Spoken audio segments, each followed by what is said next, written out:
The shot that killed Marshal Burns echoed through the dusty streets of Redemption Creek in 1876, changing Nora Reed's life forever.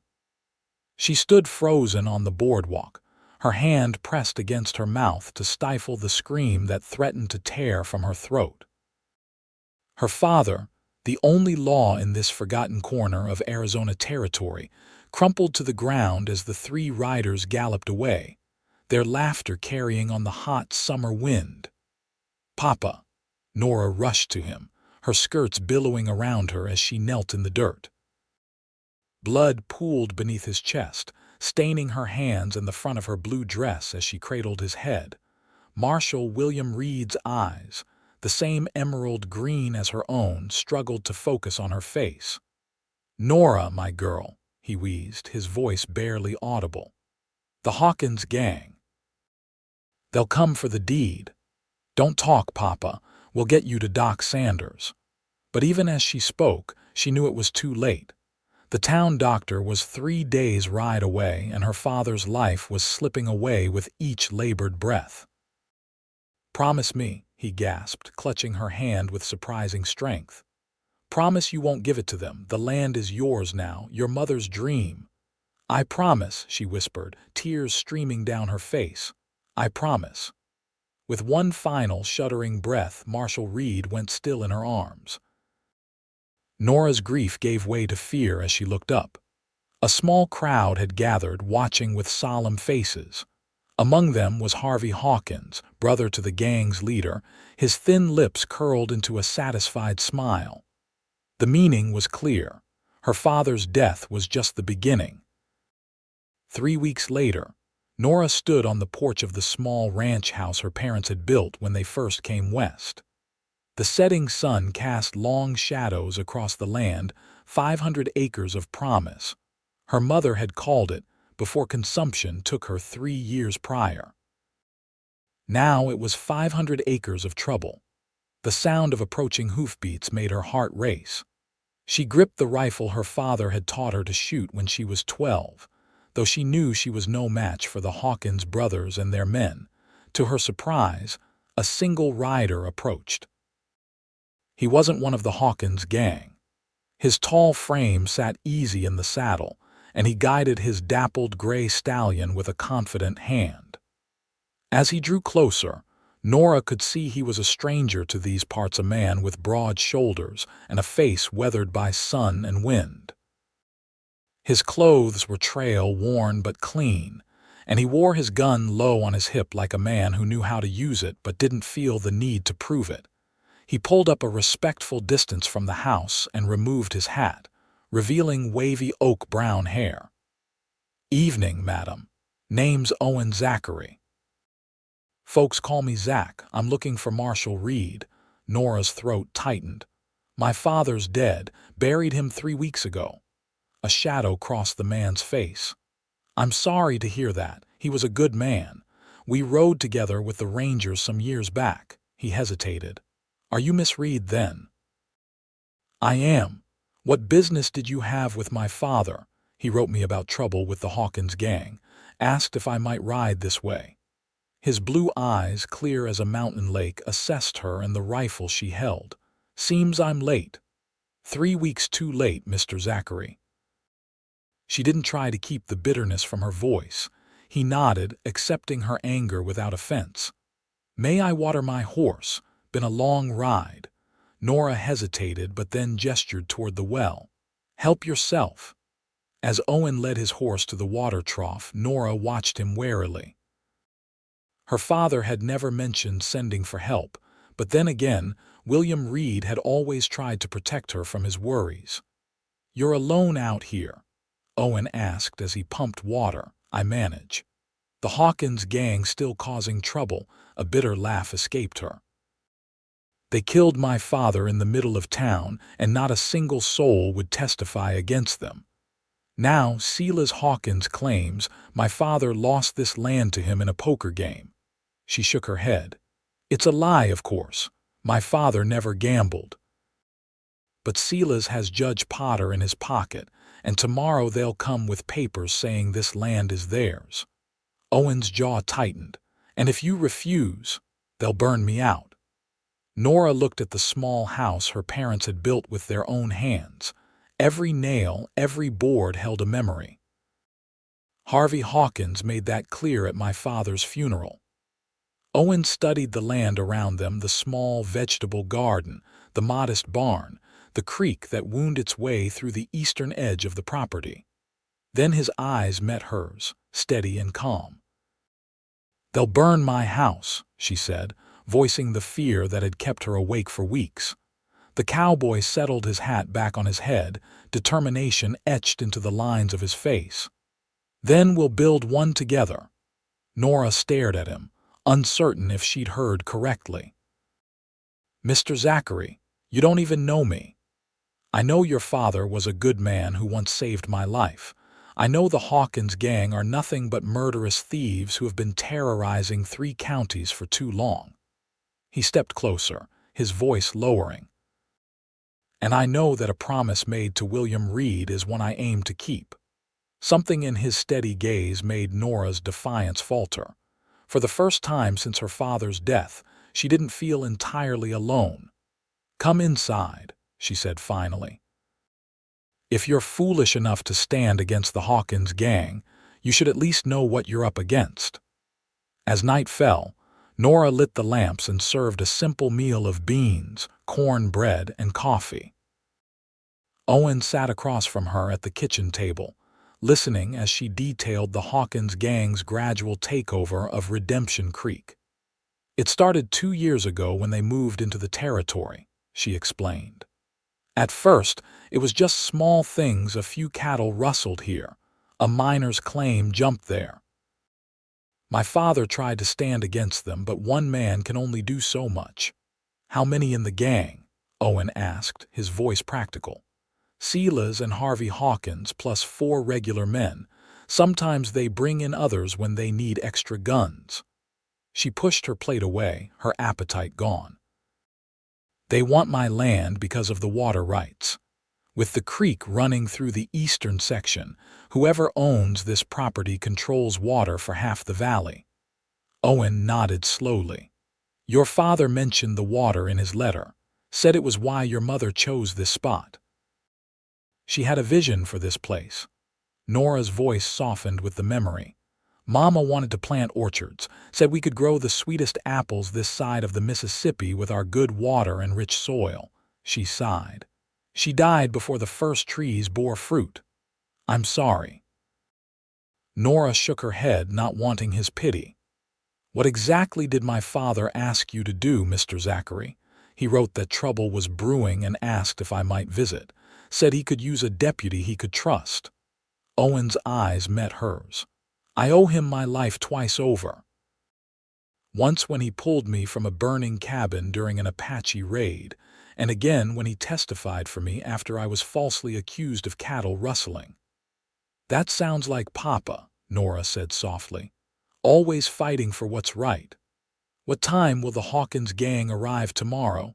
"Around noon. They'll bring the sheriff and Judge Potter with them."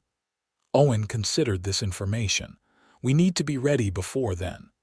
"Ready for what, Mr. Zachary? To die?"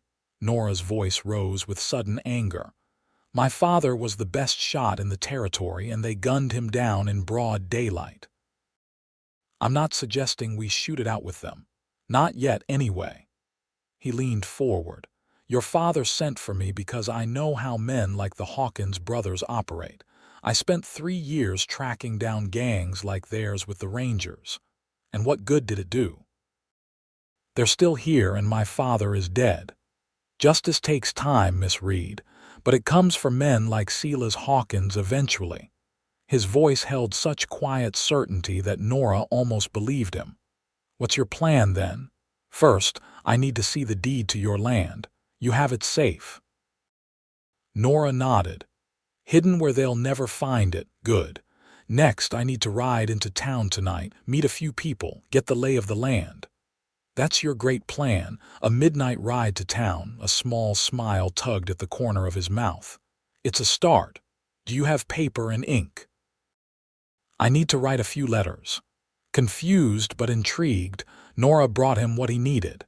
She watched as he wrote 3 letters in a bold, clear hand, sealed them, and tucked them into his shirt pocket. "I should be back before dawn," he said, rising from the table.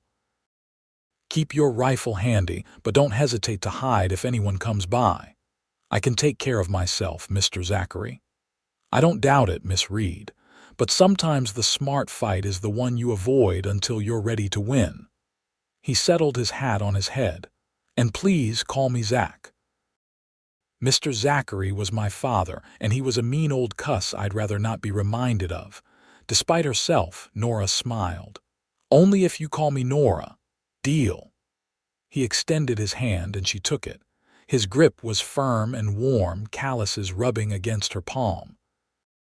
For a moment they stood connected, and Nora felt an unexpected flutter in her chest. "Be careful in town," she said as she withdrew her hand.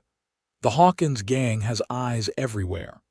"So do I," he replied cryptically, and with a tip of his hat he was gone. Alone again, Nora barred the door and checked the windows. She placed her rifle within easy reach and settled into her father's old rocking chair to keep watch. Despite her determination to stay awake, the emotional exhaustion of the past weeks caught up with her, and she drifted into an uneasy sleep. She woke with a start at the sound of a horse approaching. Gray dawn light filtered through the curtains as she grabbed her rifle and moved to the window. Relief flooded through her as she recognized Owen's tall form dismounting from his stallion. When she opened the door, he looked tired but satisfied. "Any trouble?" she asked. "None. Town's quiet this time of morning." He handed her a small package wrapped in brown paper. "Brought you some coffee beans. Thought you might be running low." The simple kindness caught her off guard. "Thank you." As they shared a breakfast of biscuits and coffee, Owen outlined what he'd learned in town. "The Hawkins brothers have most folks terrified, but not everyone's happy about it. The blacksmith, Miller, lost his son to them in a hunting accident last year. And the widow who runs the general store, Mrs. Brooks, told me they've been squeezing merchants for protection money. Did you see Sheriff Taylor?" Owen's expression darkened. "He was at the saloon, drunk as a skunk and deep in Silas Hawkins's pocket." He took a sip of coffee. "But I did meet someone interesting, a telegraph operator named Jennings. Seems he's been sending messages for me to some old friends." "What friends?" "The kind that carry badges and don't take kindly to men like the Hawkins brothers." Owen's smile held a promise of retribution. "But they won't be here by noon, so we need to stall." "How do we do that?" "We use the law against them." Owen pulled out a folded document from his shirt pocket. "Before I left the Rangers, I was deputized as a federal marshal. The commission never officially ended." Nora's eyes widened. "You're a marshal." "When it suits me." He spread the document on the table. "More importantly, I have the authority to delay any local court proceedings if I believe federal laws may be violated." For the first time since her father's death, hope stirred in Nora's heart, but doubt quickly followed. "Judge Potter won't care about your commission." "He does whatever Silas tells him to." "Maybe, but he also cares about his reputation. If word got out that he ignored a federal marshal's authority, his career would be finished." Owen leaned forward. "We don't need to win today, we just need to buy time." As the morning wore on, they prepared for the confrontation to come. Nora changed into her best dress, a dark green calico that brought out the color of her eyes, and pinned her honey brown hair into a neat bun. If she was going to face down the men who killed her father, she would do it with dignity. Owen cleaned his Colt revolver and checked his ammunition. He changed into a fresh shirt and brushed the dust from his vest and hat. The transformation was subtle but effective. The trail-worn cowboy had become something more dangerous, a man of authority. "Remember," he said as they heard horses approaching, "let me do the talking at first. No matter what they say, don't lose your temper." Nora nodded, though her heart raced with fear and anger as she recognized the riders coming down the long drive to her home. Silas Hawkins led the group, his massive frame dwarfing the sorrel gelding beneath him. His brother Harvey rode beside him, thin and wiry where Silas was broad, but with the same cold, calculating eyes. Behind them came Sheriff Taylor, Judge Potter, and 4 of the gang's hired guns. Owen stepped out onto the porch, his badge now prominently displayed on his vest. Nora stood slightly behind him, her hands clasped tightly to stop their trembling. "That's far enough," Owen called when the riders were 20 yards from the house. The group halted, surprise evident on their faces at the sight of a stranger guarding Nora's home. Silas Hawkins recovered quickly, a mocking smile spreading across his face. Well, looks like the Reed girl found herself some protection." His eyes flicked to the badge on Owen's chest.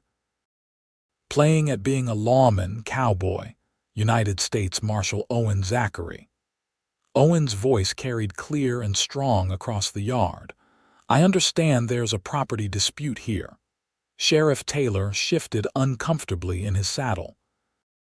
"Now see here, we don't need any federal interference in local matters. When those matters involve the murder of a county marshal, I believe we do." Owen's words landed like stones in a still pond, sending ripples of unease through the group. Judge Potter, a portly man with thinning hair and a permanent flush to his cheeks, puffed up indignantly. "There's been no murder charge filed. Marshal Reed's death was ruled an accident." "Is that so?" Owen's voice remained calm. "Well, I've received information suggesting otherwise, which is why I'm opening a federal investigation into William Reed's death and the activities of the Hawkins gang throughout this territory." Silas's face darkened with anger. "There's no Hawkins gang. We're honest businessmen being slandered by a bitter woman who can't accept that her father lost his property fair and square." "That's a lie." Nora stepped forward, unable to contain herself. "My father never gambled, and he certainly never played cards with the likes of you, Silas Hawkins." Harvey Hawkins spat on the ground. "Your precious father wasn't as clean as you think, girl. He owed debts all over the territory." "Show me the deed," Owen interjected before Nora could respond. "If you have a legal claim to this property, there must be documentation." Judge Potter pulled a folded paper from his coat pocket. "It's all perfectly legal. Signed by William Reed himself the night before his unfortunate accident." "Hand it here," Owen demanded. After a moment's hesitation, Judge Potter nudged his horse forward and extended the document. Owen took it, unfolded it carefully, and studied it. "This is dated 3 weeks ago," he noted.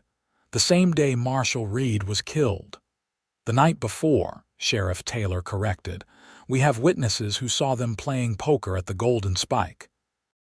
"Interesting," Owen said, still examining the document.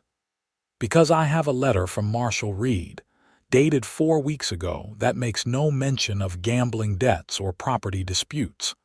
Instead, it expresses concern about a series of threats made against him by members of the Hawkins organization." This was news to Nora, who shot Owen a questioning look. He gave her a subtle nod, indicating she should play along. "That letter has been sent to the territorial governor's office along with my preliminary report," Owen continued. "Now, I'm not saying this deed is forged, but it certainly warrants further investigation before any property changes hands." Silas Hawkins's face had turned the color of a thundercloud. "You have no jurisdiction here, Marshal. This is county business." "As I said, I'm investigating the death of a law enforcement officer, which puts this matter squarely under federal jurisdiction." Owen folded the deed and tucked it into his vest pocket. "I'll be holding on to this while the investigation proceeds." "Now see here," Judge Potter spluttered. "You can't just, 'I can and I am,'" Owen cut him off. Unless you'd prefer I telegraph the territorial governor about your reluctance to cooperate with a federal investigation. I understand he's particularly interested in rooting out corruption these days. The judge's face paled. That won't be necessary, but this is highly irregular. So is a county marshal being gunned down in the street with no investigation. Owen's voice hardened.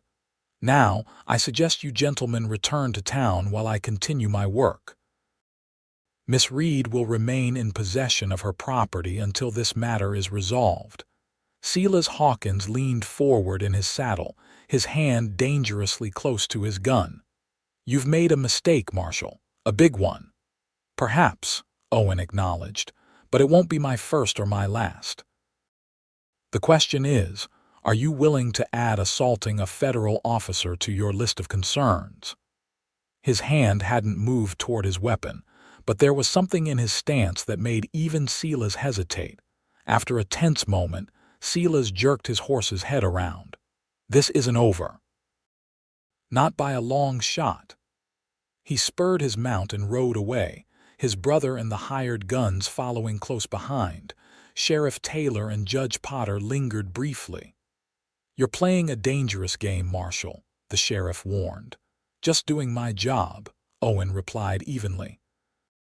I suggest you start doing yours. As the two men rode away, Nora let out a breath she hadn't realized she was holding. That was impressive. Owen's shoulders relaxed slightly, though his eyes remained fixed on the retreating riders until they disappeared from view. It's only a temporary solution. Silas Hawkins isn't the type to give up easily. Where did you get that letter from my father? I didn't know he'd written to you. A small smile crossed Owen's face. He didn't, at least not recently, but I do have an old letter from him that I carry. Figured Silas wouldn't know the difference. You lied to a judge. Isn't that illegal? I stretched the truth, and yes, probably. He turned to face her fully. But sometimes you have to bend the rules to get justice. Your father understood that. What happens now? She asked. Now we prepare. Silas will come back and he'll bring more men. We need to be ready. Nora looked out across her land, the land her mother had chosen, that her father had died protecting. I won't leave, she said firmly. This is my home. I'm not suggesting you should. Owen's blue eyes held a determination that matched her own. But we need allies, people in town who are tired of living under the Hawkins gang's thumb. You really think anyone will stand with us? They wouldn't even speak up when my father was murdered in broad daylight. Fear makes people do things they are ashamed of, but courage can be contagious. He gestured toward the barn. Do you have a wagon? I think it's time we paid a visit to town ourselves. As they prepared for the journey to Redemption Creek, Nora couldn't help but wonder if Owen's confidence was misplaced. The people of the town had watched her father die and done nothing. What made him think they would risk their lives now? Yet as they traveled the dusty road in her father's old wagon, Owen outlined a plan that seemed almost plausible. He explained how he had spent his night in town not just gathering information but planting seeds, speaking quietly with those who had suffered under the Hawkins gang's reign, reminding them of what the town had been before Silas arrived. The blacksmith, Miller, lost his son. The general store owner, Mrs. Brooks, pays half her profits in protection money. The saloon keeper, Johnson, had his daughter assaulted by Harvey Hawkins, and no one would take her complaint. Owen's voice was steady as he listed the grievances. These people aren't cowards, they're just isolated. Each one thinks they're alone in their anger. And you think you can change that with one visit to town? Nora couldn't keep the skepticism from her voice. No, but we can start showing them they are not alone. He glanced at her. Your father was respected. People looked to him for leadership. Now they need to see his daughter standing tall, not hiding out at the ranch waiting to be burned out. His words stung, but Nora recognized the truth in them. She had been hiding, nursing her grief and fear instead of fighting back. As they crested the final hill before Redemption Creek came into view, Owen reached over and briefly covered her hand with his. "You're not alone in this fight anymore, Nora. I made a promise to your father, and I intend to keep it." The simple touch and his quiet words sent an unexpected warmth through her. For a woman who had been managing alone since her mother's death, the offer of partnership, even a temporary one, was both foreign and surprisingly welcome. Redemption Creek was barely more than a wide spot in the road, a single dusty street lined with false-fronted buildings. At midday, few people were visible, most seeking shelter from the relentless summer heat. Those who were out stopped to stare as Owen and Nora drove the wagon down the main street. They pulled up in front of the general store, and Owen helped Nora down from the wagon. "Remember," he said quietly, head high, "these are your neighbors, not your enemies." The bell above the door jingled as they entered the store. Mrs. Brooks, a thin woman with iron-gray hair pulled back in a severe bun, looked up from where she was arranging dry goods on a shelf. "Miss Reed." Her tone was cautious but not unfriendly. "Didn't expect to see you in town so soon after."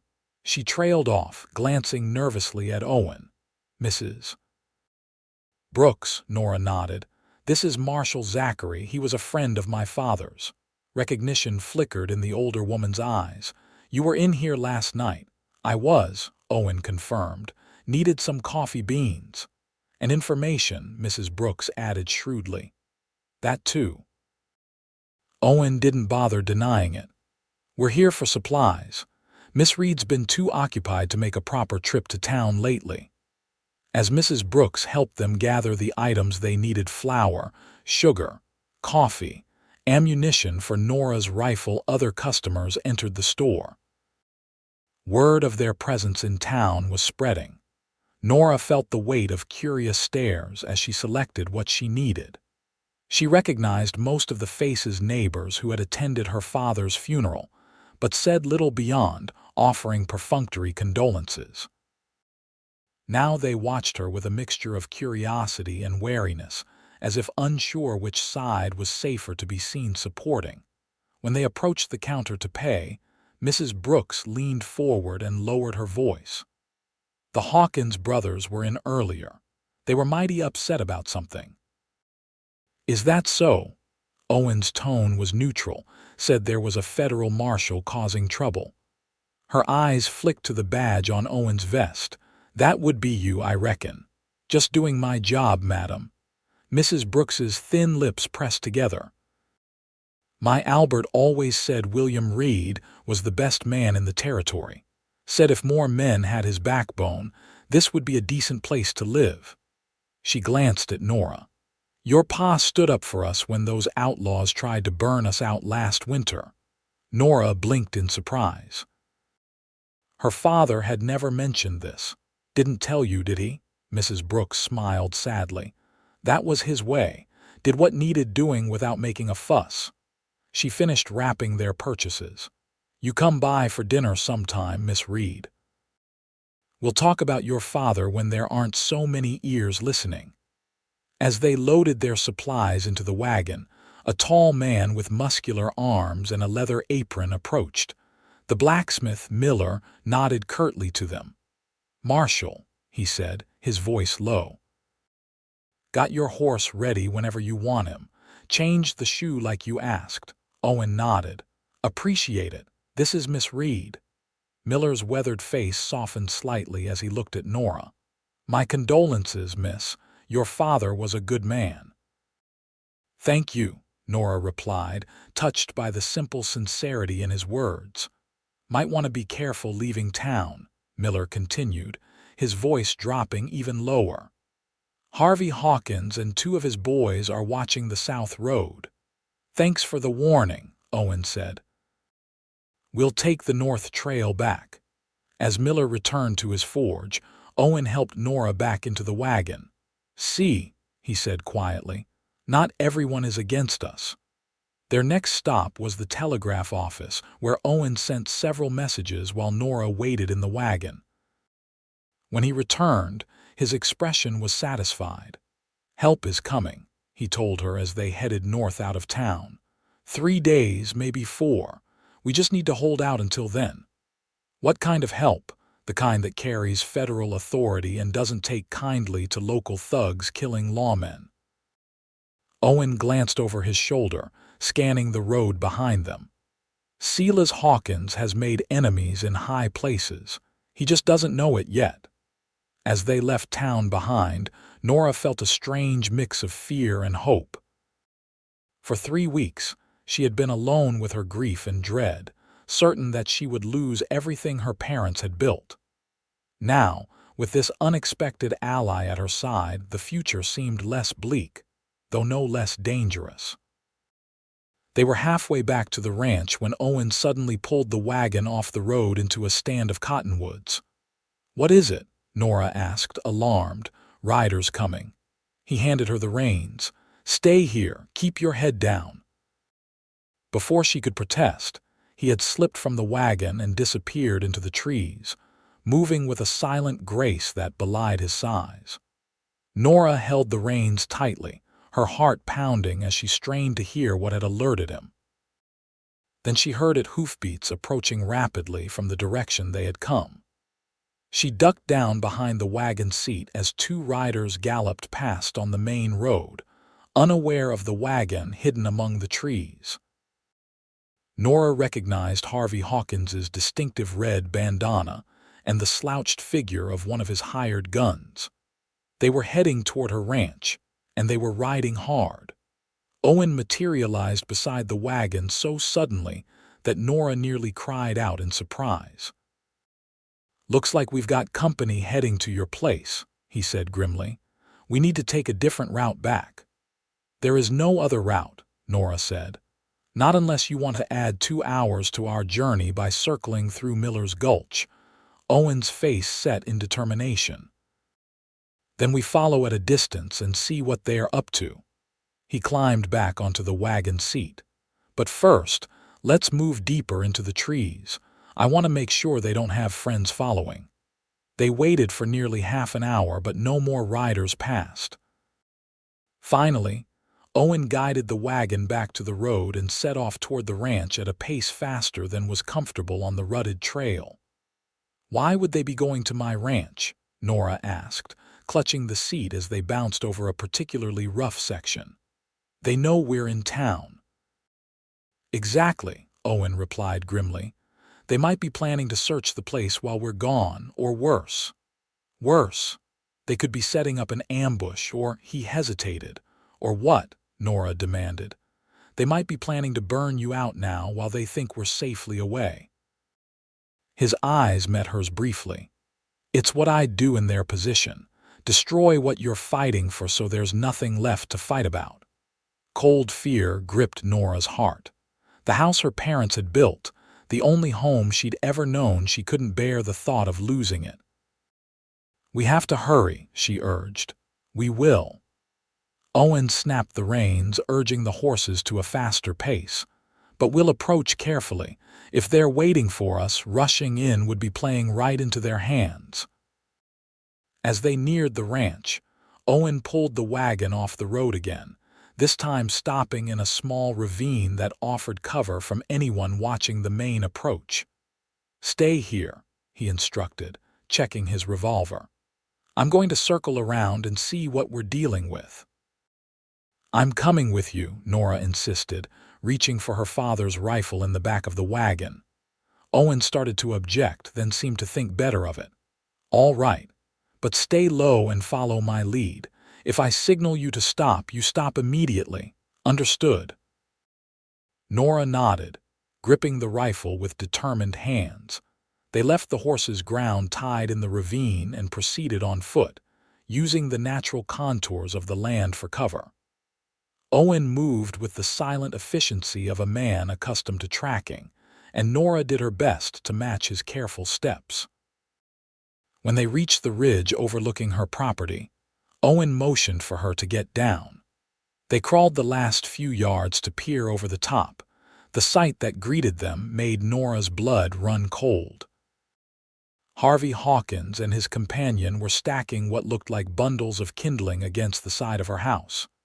A third man, whom she hadn't seen on the road, was pouring liquid from a can around the base of the structure. "Kerosene," Owen whispered. "They're not wasting any time."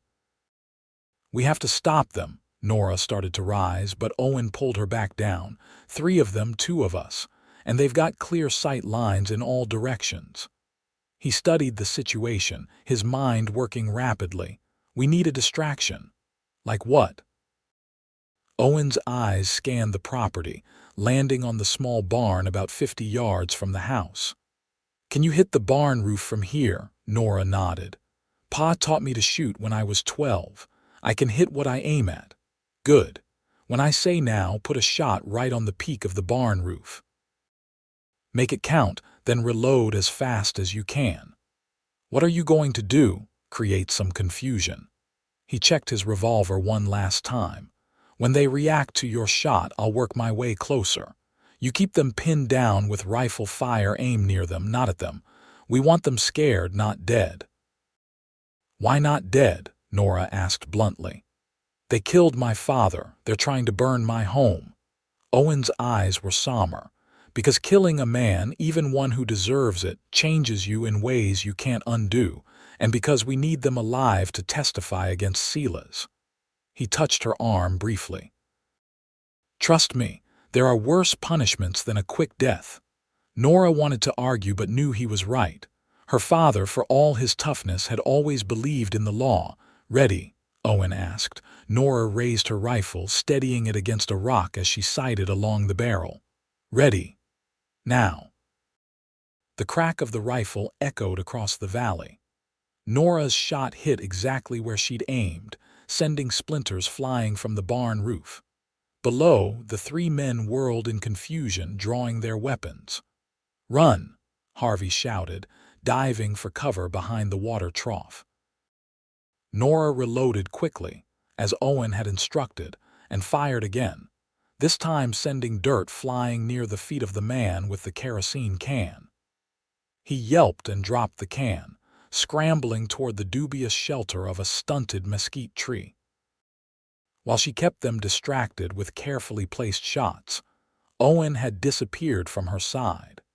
She caught glimpses of him working his way down the slope, using the terrain to remain hidden as he circled around behind the house. The third man, braver or more foolish than his companions, returned fire in Nora's general direction.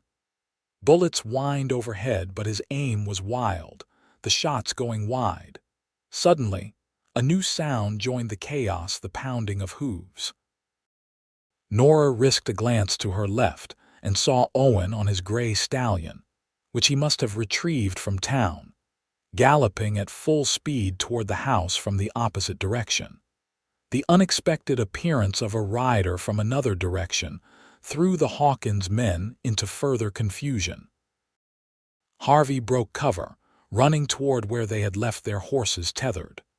The man by the mesquite tree followed his lead, but the third man, the one who had been shooting at Nora, turned and took deliberate aim at Owen. Without hesitation, Nora adjusted her aim and fired. She wasn't trying to kill, but she wasn't about to let Owen be shot. Her bullet struck the man's arm, causing his shot to go wide and his weapon to fall from nerveless fingers. Owen reached the house, firing his revolver into the air as he circled the structure. The wounded man stumbled toward his horse, clutching his bleeding arm. Within moments, all three were galloping away, leaving behind their kerosene and kindling. Nora hurried down the slope toward her home, relief and anger warring within her. Owen dismounted and met her halfway, his expression a mixture of concern and admiration. "You're a fine shot," he said, "though I thought we agreed you wouldn't aim at them." "He was going to shoot you," she replied simply. "I aimed for his arm." Owen looked at her for a long moment, then nodded. "Thank you." Together they approached the house, assessing the damage. The The kerosene had soaked into the wooden siding in places, its sharp smell permeating the air. "We need to wash this off before it ignites in this heat," Owen said, already moving toward the well. For the next hour they worked side by side, using buckets of water to rinse away the flammable liquid. The sun beat down mercilessly, and by the time they finished, both were soaked with sweat and water. "They'll be back," Nora said as they sat on the porch steps, catching their breath. "And next time they'll bring more men. I'm counting on it," Owen replied, surprising her. "The more men Silas commits to this fight, the more evidence we have against him. Evidence won't matter if we're dead. True enough." He looked at her, his blue eyes serious. "Which is why we need to prepare. Tonight we fortify this place. Tomorrow we gather our allies."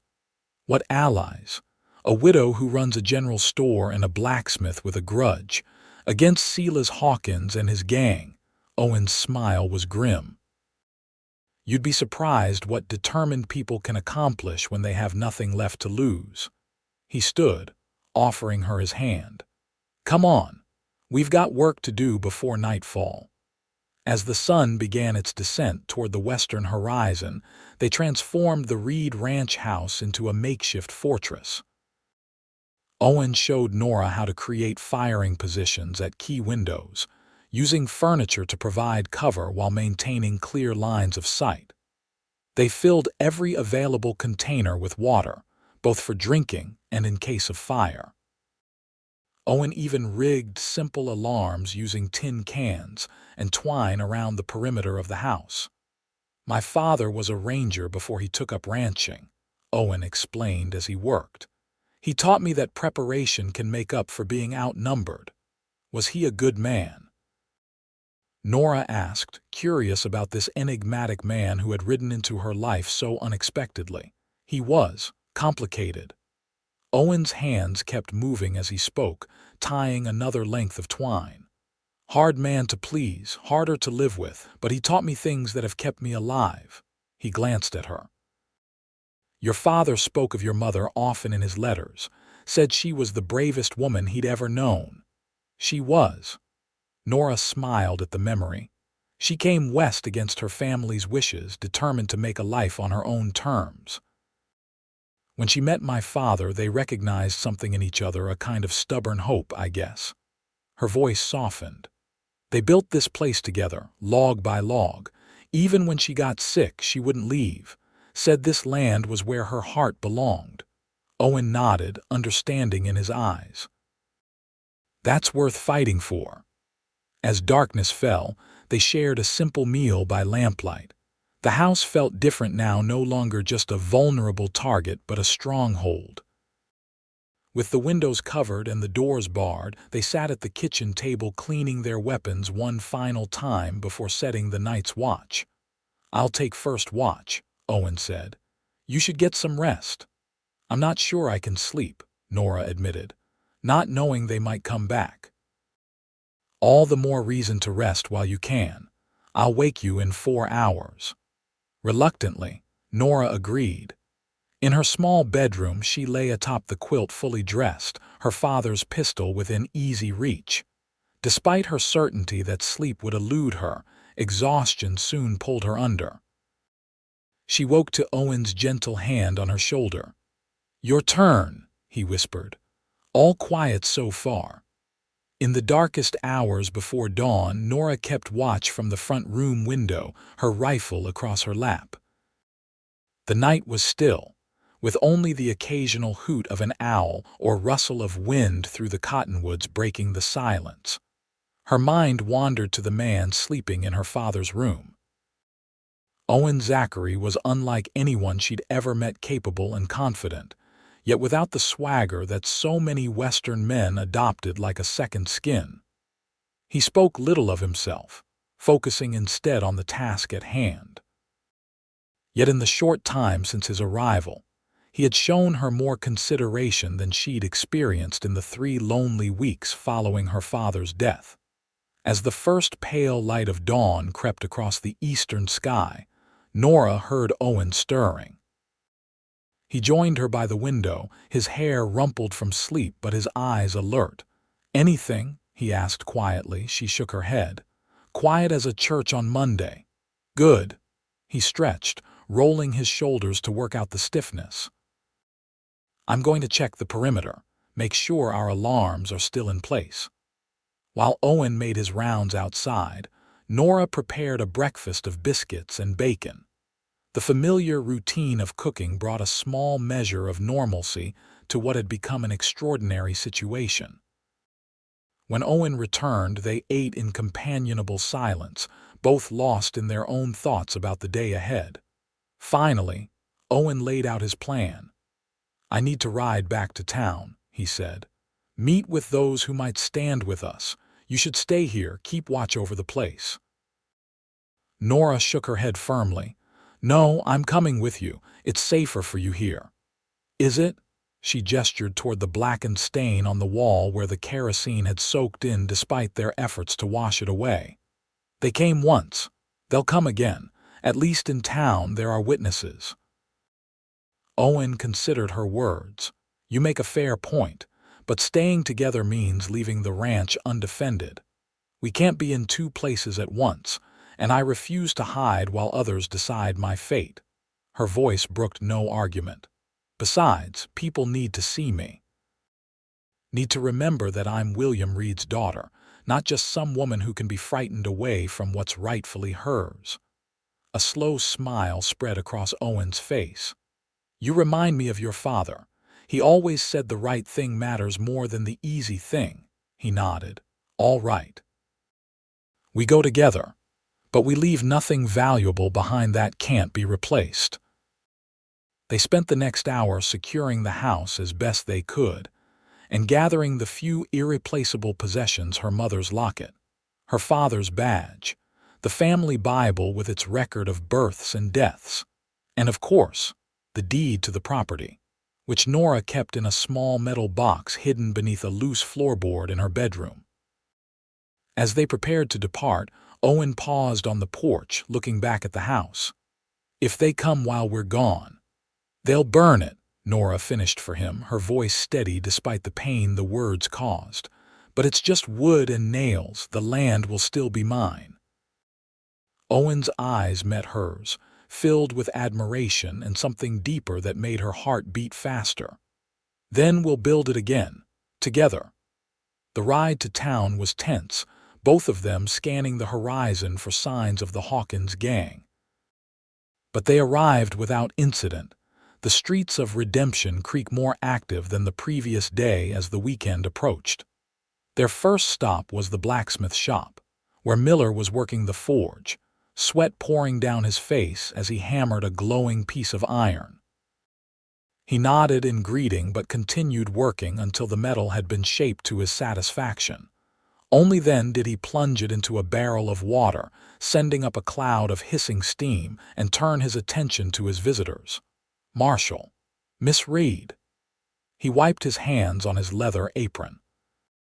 "Wasn't sure I'd see you again so soon." "We came to talk," Owen said.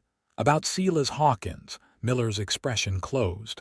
"Not much to say that folks don't already know, maybe, but there's plenty folks aren't saying." Owen stepped closer, lowering his voice. "Like how your boy didn't die in a hunting accident." The blacksmith's massive hands clenched into fists. "You watch your mouth, Marshal. The truth hurts," Owen acknowledged. "But keeping it buried won't bring your son back, and it won't stop Hawkins from doing the same to some other family." Miller's eyes darted to Nora. "Like he did to your pa." It wasn't a question. Nora nodded. "Yesterday his brother tried to burn my house down. Would have succeeded if we hadn't returned in time." The blacksmith's expression darkened further. "What do you want from me?" "Stand with us," Owen said simply. "When the time comes.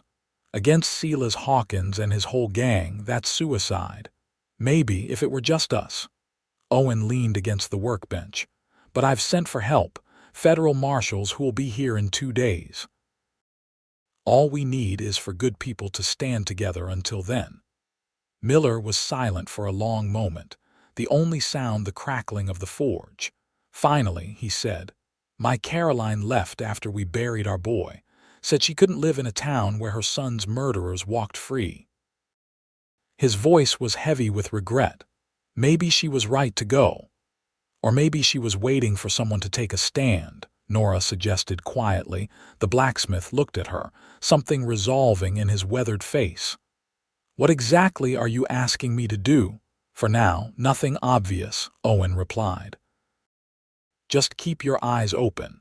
If you see Hawkins or his men planning something, get word to us. We're staying at Mrs. Brooks's boarding house.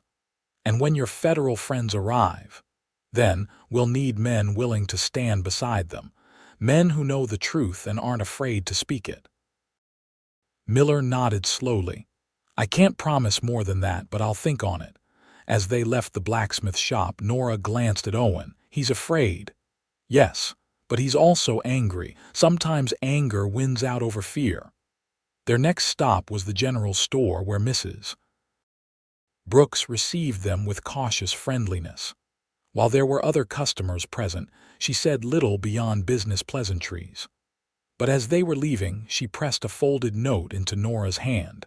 Outside, Nora unfolded the paper and read aloud, "Dinner at my house, 7 o'clock.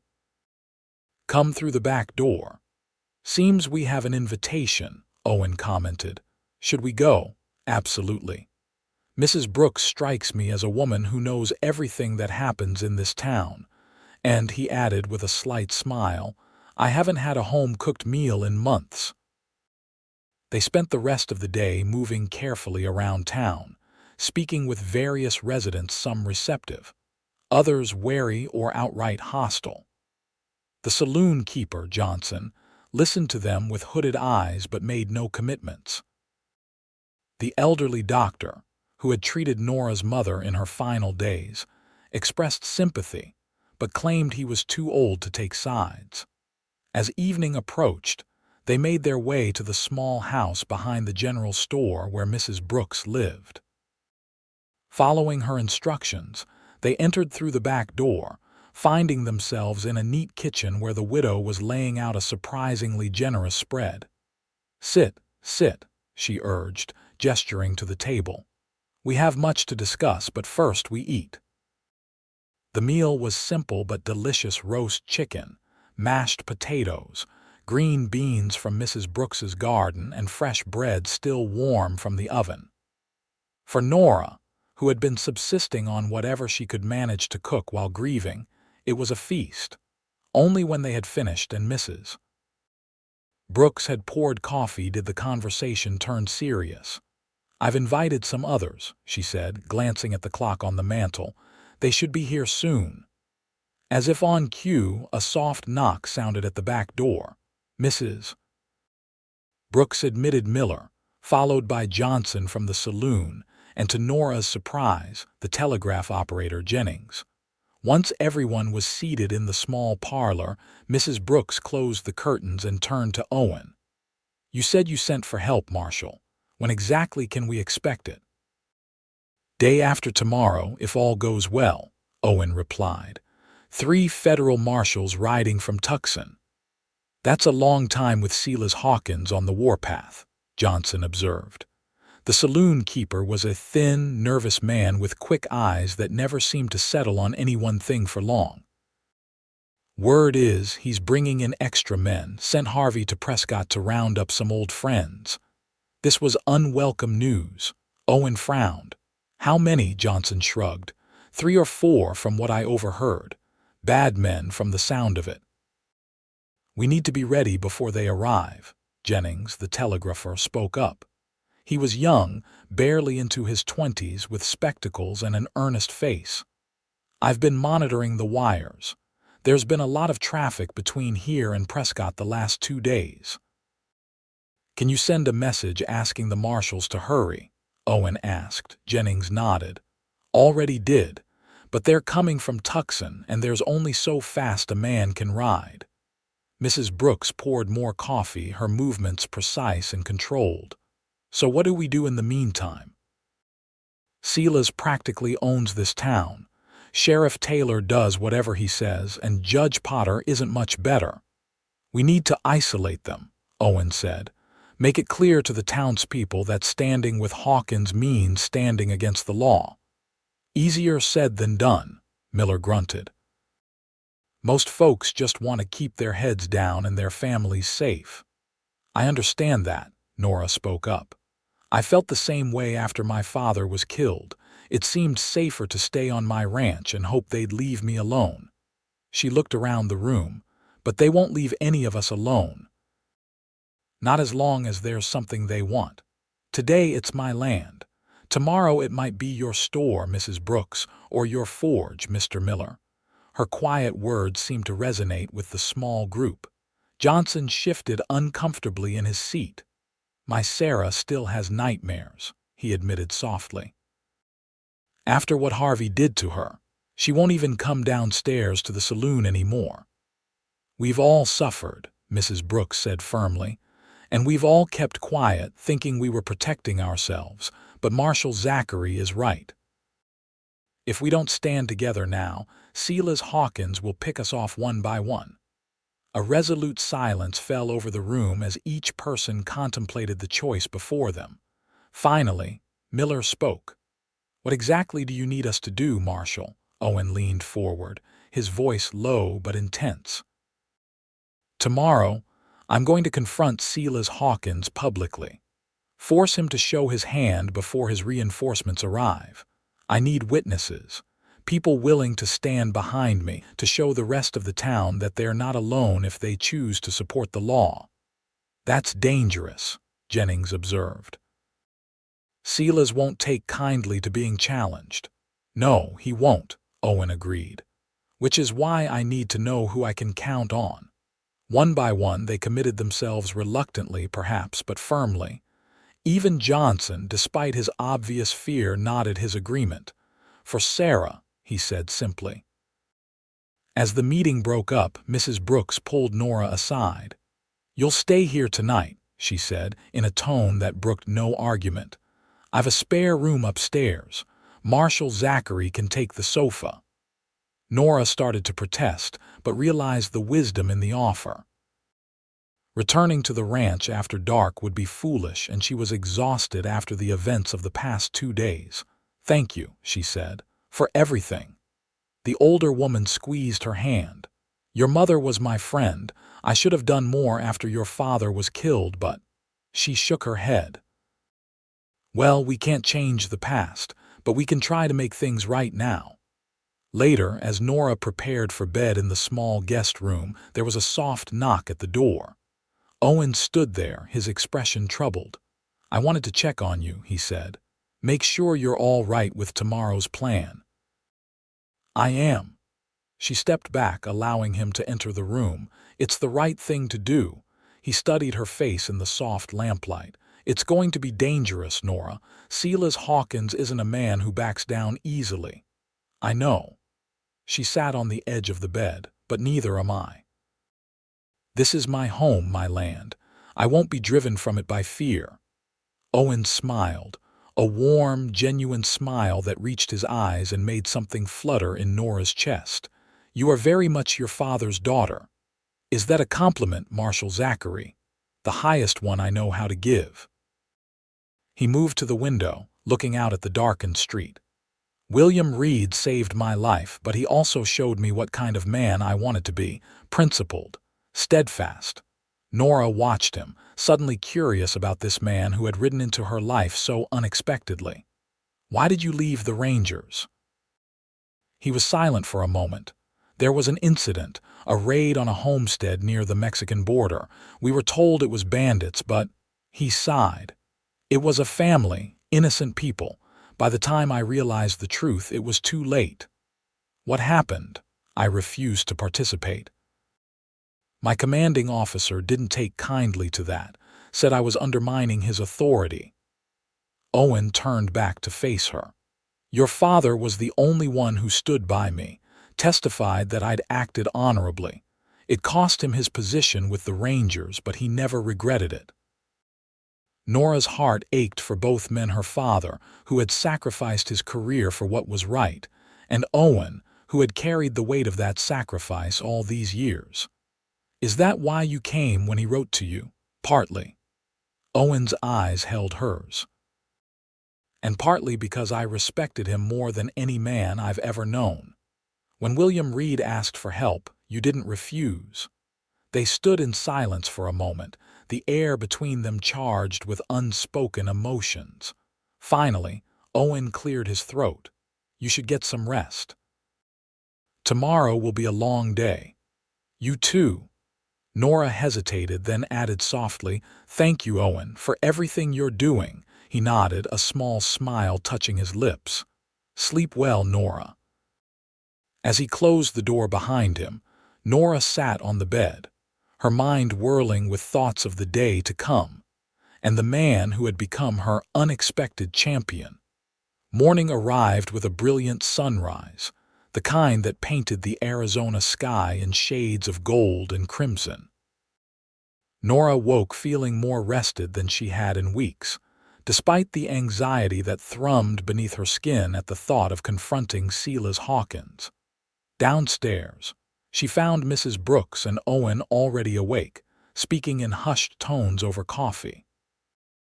They fell silent as she entered, both turning to greet her with forced smiles. What is it? Nora asked immediately, sensing trouble. Owen and Mrs. Brooks exchanged glances. Tell me, Nora insisted. Harvey Hawkins returned last night, Mrs. Brooks said finally. With friends. Bad ones from what I hear. How many? 3, Owen replied. Johnson sent word this morning they're staying at the saloon drinking heavily and making threats. Nora's heart sank. So they have 7 men now. 8, including the sheriff. And we have 5, counting yourself, Owen pointed out, plus we have something they don't.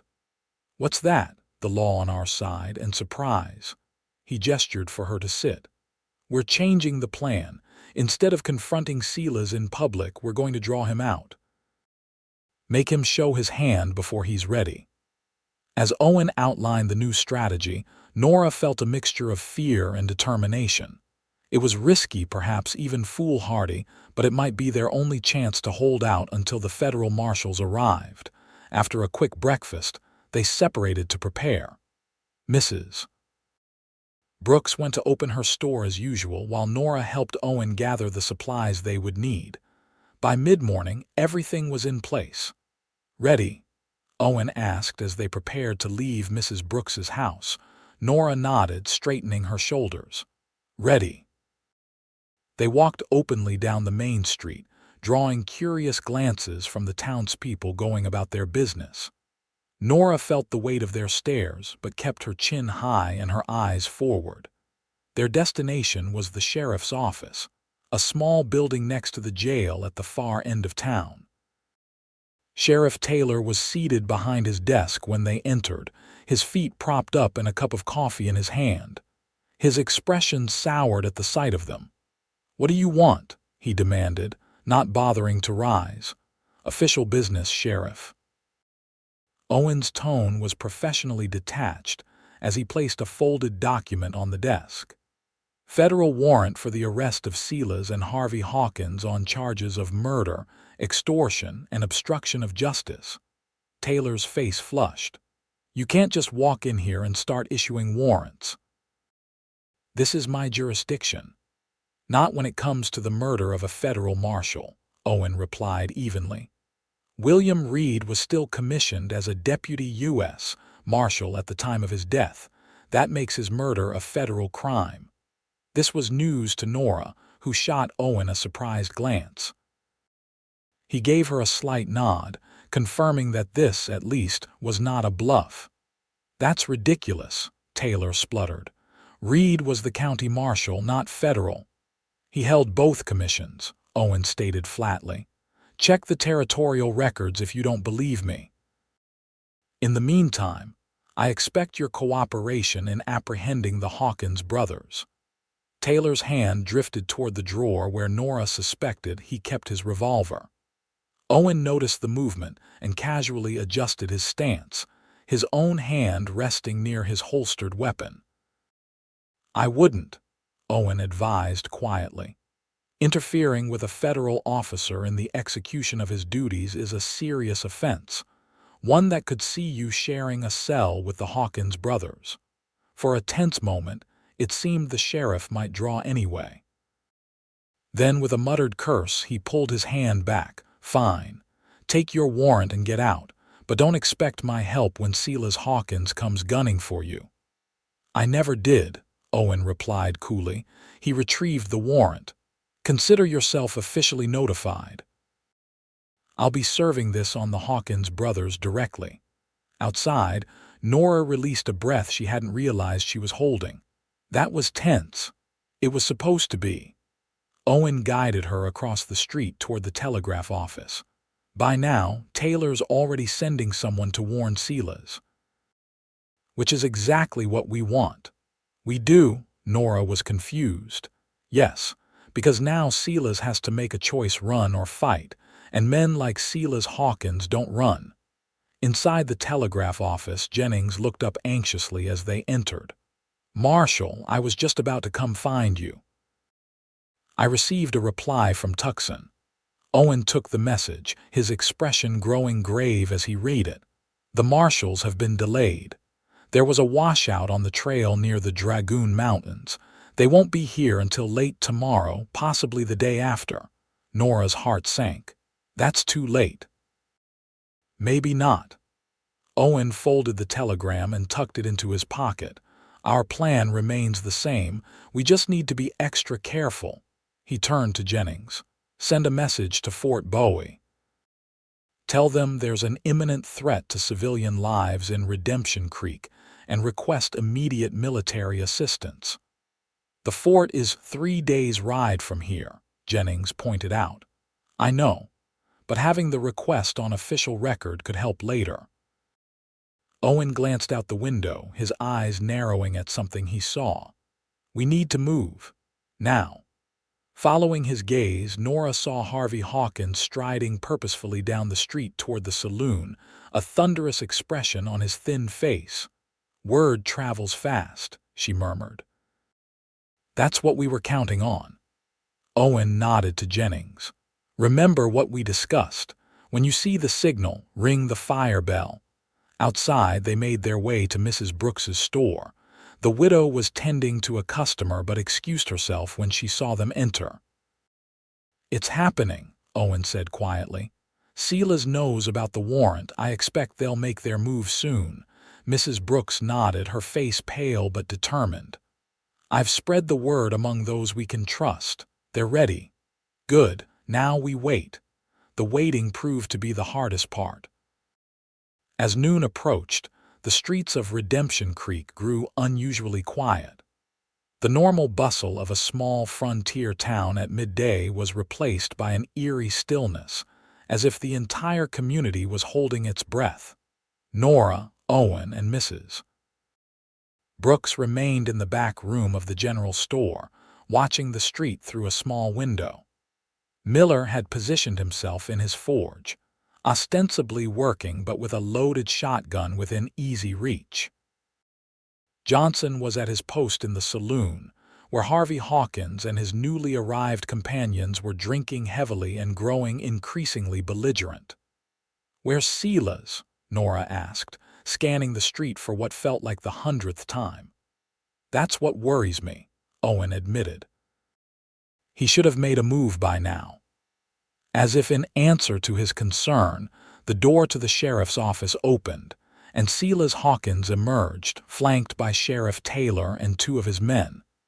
They stood on the boardwalk, conferring briefly before Silas pointed directly at the general store. "Here we go," Owen murmured. He checked his revolver one final time. "Mrs. Brooks, I suggest you move to a safer position." The widow sniffed disdainfully. "This is my store, Marshal. I'll defend it as I see fit." She hefted a shotgun that Nora hadn't noticed before. "My late husband taught me how to use this. I haven't forgotten." Owen looked like he might argue but then nodded. "Just stay behind us." As Silas and his group started across the street, Owen straightened his shoulders and stepped out onto the boardwalk in front of the store. Nora moved to stand beside him. her father's revolver steady in her hand. Silas halted a few yards away, his massive frame blocking most of the sunlight. He was an imposing figure well over 6 feet tall, with shoulders like a bull and hands that could crush a man's windpipe without effort. His face was partially hidden beneath a bushy beard, but his cold eyes were clearly visible, fixed on Owen with murderous intent. "Marshal Zachary," he drawled, his voice deceptively pleasant. "I understand you've been looking for me." "I have a federal warrant for your arrest," Owen replied evenly, "for the murder of William Reed and other crimes." Silas chuckled, a sound devoid of humor. "That's so. Well, I'm afraid there's been a misunderstanding. Marshal Reed died in a tragic accident. Isn't that right, Sheriff?" Taylor nodded stiffly. "Ruling was accidental death, no evidence of foul play. You see," Silas spread his hands in a gesture of innocence, "all legal and proper. Now, why don't you hand over that fancy badge before someone gets hurt? Not going to happen, Hawkins." Owen's voice remained calm, but Nora could sense the tension coiled within him, ready to spring. "You and your brother are coming with me to face justice for what you've done." "And what exactly have we done?" Silas's eyes shifted to Nora. "Besides try to claim what's rightfully ours." "Your father lost that land fair and square, girl. It's time you accepted that." "My father never gambled," Nora replied, her voice steady despite the rage burning inside her. "And he certainly never would have played cards with a murderer like you." Silas's expression darkened. "Careful, girl. You're in dangerous territory." "No," Owen interjected. "You are. Look around, Hawkins."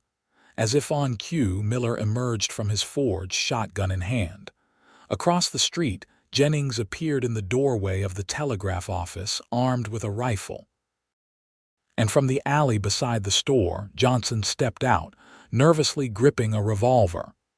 "The people of this town have had enough of your tyranny," Owen continued. "They're ready to stand against you." For a moment, uncertainty flickered across Silas's face as he assessed the opposition. Then he laughed a genuine laugh of amusement. "This is your army, a blacksmith, a telegrapher, and a spineless saloon keeper." He shook his head. "You disappoint me, Marshal. There are more who stand with us," Nora declared. "Good people who are tired of living in fear." "Is that so?" Silas looked around theatrically. "I don't see them. What I see is a town that knows which side its bread is buttered on." He raised his voice. "Isn't that right, folks?" From the surrounding buildings, faces appeared in windows, but no one spoke up or stepped forward. The silence was damning. "You see," Silas smiled coldly, "they know what happens to those who cross me." "Like my father," Nora challenged. "Your father was a fool who didn't know when to back down." Silas's pretense of civility was slipping. "Just like you." "This is your last chance, Hawkins," Owen warned. "Surrender peacefully or face the consequences." Silas's hand moved toward his gun. "I think not, Marshal. This is your last chance. Drop your weapons and leave town, or I'll have my men burn that pretty little ranch of hers to the ground, with both of you inside it." It was the admission they needed, a public threat, witnessed by dozens. Owen's plan had worked, drawing Silas into revealing his true nature before the entire town. "You hear that?" Owen called out to the watching townspeople. "That's the man who's been terrorizing you for 2 years. The man who murdered William Reed in cold blood and now threatens to burn his daughter alive."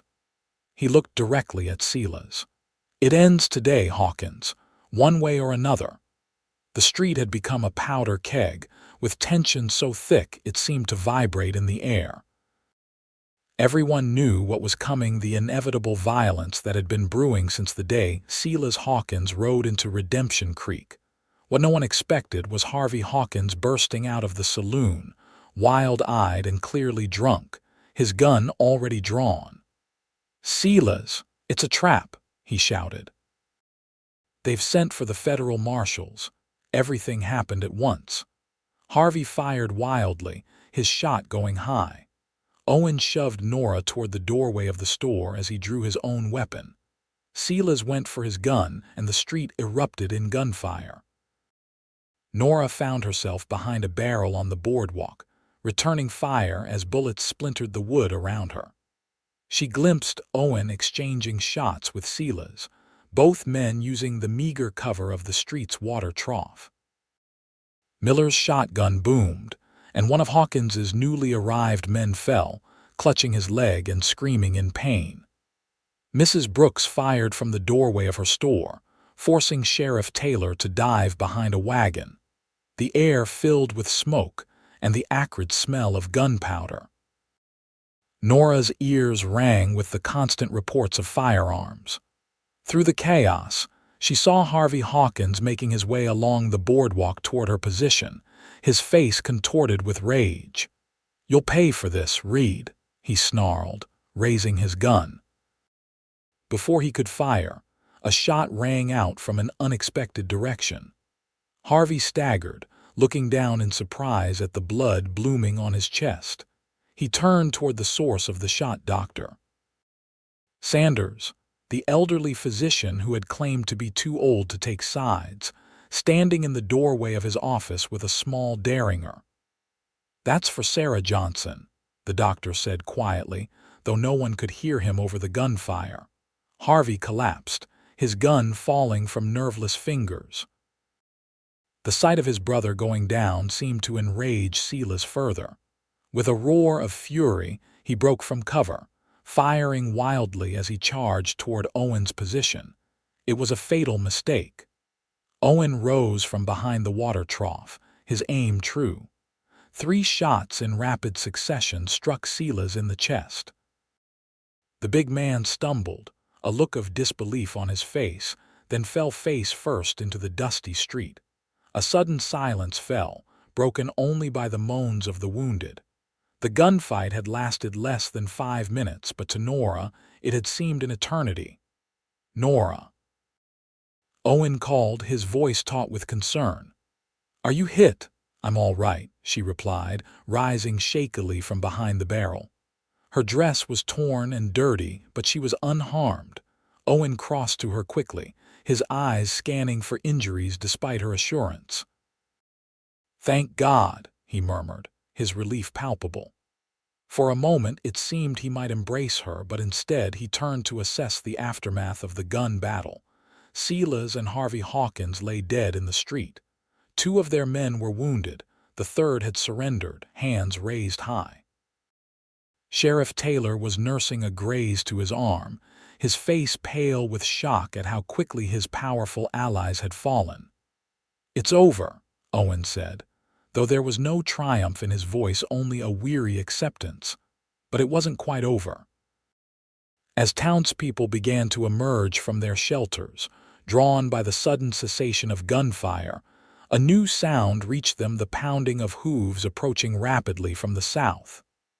"The rest of Hawkins's men," Nora said, fear clenching her heart. Owen reloaded his revolver with swift, practiced movements. "Get inside," he told her. "We're not done yet." Before Nora could argue, Jennings came running from the telegraph office, waving excitedly. "Marshal, Marshal, it's not Hawkins's men, it's the federal marshals. They must have ridden through the night." Sure enough, as the riders came into view, Nora could see the glint of badges on their chests. 3 men, dusty and trail-worn but unmistakably lawmen. Owen sagged with relief. "Just in time," he murmured. "As usual." The federal marshals quickly took control of the situation, securing the prisoners and beginning the process of taking statements. The leader of the group, a weathered man named Marshal Hargrove, listened gravely as Owen explained what had transpired. "You did good work here, Zachary," Hargrove said when Owen had finished. "Reed would have been proud." Owen nodded, accepting the compliment with quiet dignity. "It wasn't just me. The town finally stood up for itself." As the day wore on, more townspeople came forward with stories of the Hawkins gang's crimes, tales They had been too frightened to tell, while Silas lived. Judge Potter, seeing which way the wind was blowing, suddenly became very cooperative, admitting that he had been coerced into ruling William Reed's death an accident. By evening, a semblance of order had been restored to Redemption Creek. The surviving members of the Hawkins gang were locked in the jail, awaiting transfer to Tucson for trial. Sheriff Taylor had been relieved of his duties, with one of the federal marshals temporarily assuming his responsibilities. Nora found Owen sitting alone on the steps of Mrs. Brooks's boarding house, watching the sunset paint the western sky in shades of orange and purple. "Mind if I join you?" she asked. He moved over to make room for her on the step. "How are you holding up?" "I'm not sure," she admitted. "It doesn't feel real yet, that it's over, I mean. It may take some time." They sat in companionable silence for a while, watching as the first stars appeared in the darkening sky. "What happens now?" Nora finally asked. Owen turned to look at her, his blue eyes thoughtful. "That depends." "On what?" "On what you want, Nora." The directness of his gaze made her heart quicken. "I want my land," she said softly. "The land my parents loved, but—" She hesitated. "But what?" "But I don't want to be alone anymore." The admission cost her something, a piece of the independent facade she had maintained since her father's death. "When Harvey and his men tried to burn my house, you said something." Owen nodded, remembering. "Then we'll build one together." "Did you mean it?" Nora asked, her voice barely above a whisper. "Every word." He took her hand, his calloused fingers entwining with hers. "I came here because I owed your father a debt, but I'm staying for an entirely different reason." The honesty in his eyes made her breath catch. "What reason is that?" Instead of answering with words, Owen leaned forward and gently pressed his lips to hers. The kiss was tender, a question rather than a demand. When he pulled back, his eyes searched hers for a response. Nora answered by closing the distance between them again, her hand coming up to rest against his cheek as their lips met once more. This kiss was deeper, a promise exchanged without words. When they finally parted, Owen rested his forehead against hers. "I know it's fast," he murmured. "And there's so much we still don't know about each other, but I've never been more certain of anything in my life." "Nor have I," Nora admitted. "It's strange. I feel like I've known you much longer than a few days." "Some things don't need time," Owen said simply. "They just need the right moment." The next morning brought a clear, crisp autumn day to Redemption Creek. Nora and Owen rode out to her ranch, accompanied by Marshal Hargrove and his deputies. The property was undisturbed, just as they had left it. "It's a fine piece of land," Hargrove observed as they stood on the porch. "I can see why your parents chose it." "My mother had a vision for it," Nora explained. "Orchards stretching all the way to the creek. My father built her this house, promising they'd plant the trees together. But she got sick before they could," Owen added, having heard the story. Nora nodded, a familiar sadness touching her heart. "They only managed to plant a few trees near the house. They're still too young to bear fruit." "Trees take time," Hargrove said philosophically. "But they last for generations." After the marshals had inspected the property and confirmed that all was secure, they prepared to return to town. Hargrove pulled Owen aside for a brief, private conversation before mounting up. "What did he want?" Nora asked as they watched the marshals ride away. "He offered me my old job back," Owen replied. "Said the service needs men with my experience." Nora felt a sudden chill. "Are you going to take it?" "I told him I have other commitments now." Owen turned to face her fully. "More important ones." Relief washed through her, followed by a surge of happiness so intense it almost hurt. "Such as?" "Well," he drawled, a slow smile spreading across his face, "I promised a certain stubborn woman that we'd build a house together, and I never go back on my word." Nora laughed, the sound free and joyous in a way she hadn't felt capable of since her father's death. "You did say that, didn't you?" "I did." He stepped closer, taking her hands in his. "But there's something we need to settle first." "What's that?" "Whether we're rebuilding this house or creating something new." His expression grew serious. "I don't want to replace the home your parents built, Nora. Those memories are precious." She considered his words carefully. "My mother always said a house is just wood and nails. It's the people inside who make it a home." Looking up at him, she added, "I think she would approve of us building our own place, together." "Then that's what we'll do." He gestured toward the eastern edge of the property where the land sloped gently toward the creek. "Maybe there, where your mother wanted her orchards. We could plant the trees around it." "I'd like that," Nora said softly. 1 year later, Nora stood on the porch of their new home, watching as Owen carefully staked a young apple sapling. It was the 20th tree they had planted that spring, part of the orchard that was gradually taking shape around their house. The past year had brought many changes to Redemption Creek. With the Hawkins gang gone, the town had begun to prosper again. New settlers had arrived, drawn by stories of rich farmland and honest governance. Mrs. Brooks had expanded her store, Miller's Forge was busier than ever, and Dr. Sanders finally had the resources to hire a young assistant.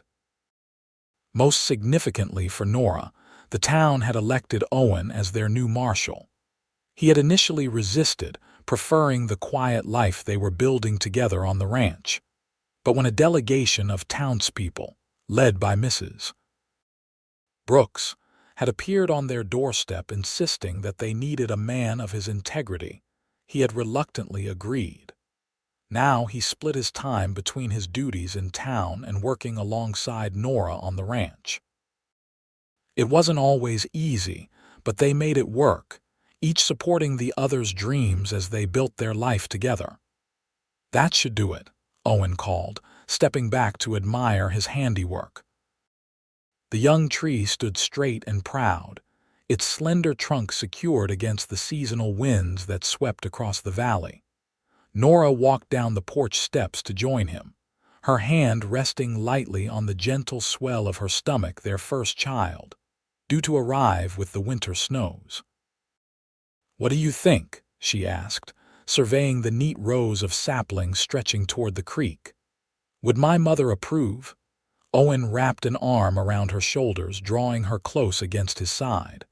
"I think she'd be mighty proud. Her vision is coming to life." "Thanks to you," Nora said, leaning into his embrace. "I couldn't have done this alone." "You're stronger than you know," he countered, "but I'm glad you didn't have to try." As the setting sun cast long shadows across their land, Nora reflected on how much had changed in the space of a year. She had lost so much: her father, her childhood home, but gained something she had never expected to find: a partner, a future, a family of her own. "Do you ever regret it?" she asked suddenly. "Coming here, getting involved in our troubles?" Owen looked down at her, surprise evident in his expression. Not for a single moment. He placed his hand gently over hers where it rested on her belly. "How could I regret finding everything I never knew I wanted?" Nora smiled, remembering the words that had given her hope when she needed it most. "They said they'd burn my house," she murmured. Owen's arms tightened around her, his voice soft but certain as he completed the promise that had become the foundation of their life together. "And I said we'd build one together." As twilight deepened around them, they stood amid the young orchard that would one day bear fruit for their children and their children's children, a legacy of hope and perseverance planted in soil once threatened by greed and violence. The house behind them, built with their own hands and the help of newfound friends, stood as a testament to the future they had chosen. Not a replacement for what was lost, but something new and precious: a home created from love and the courage to begin again. In the distance, The lights of Redemption Creek began to twinkle like earthbound stars, a community reborn from the ashes of fear. And closer, within the circle of each other's arms, Nora and Owen held the promise of tomorrow, secure in the knowledge that whatever challenges came their way, they would face them together.